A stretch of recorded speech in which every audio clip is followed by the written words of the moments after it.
শাবানোর 14ই দীর্ঘতর আয়, বৃহস্পতিবার দীর্ঘতর আয়, শবে বরাতর আয়, আগামী কালকে শুক্রবার 15 তারিখ শবে বরাতর আজ হইল কি 14ই আয়। আরবি মাস হইল কি আপনার 29 থাকে 30 থাকে। আর আরবি মাসের মধ্যে আরবি রাত থেকে গোনা শুরু হয়।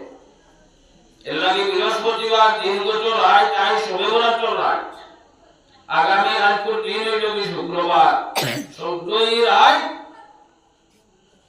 আর 15ই দিন হইল কি রাতপুর শুক্রবার। আমরা চলো সারা শবে বরাত পালন করতে না নেই, আজকুর আজ বৃহস্পতিবারের আজ সারা পালন করতে না নেই, আর দিন হইল কি শুক্রবার। আল্লাহ রাব্বুল আলামিনের ফরমায় আগামী শুক্রবার যেখানে শুক্রবার হইল গিয়া তোমার সাল্লাতু সালাম রাব্বুল আলামিন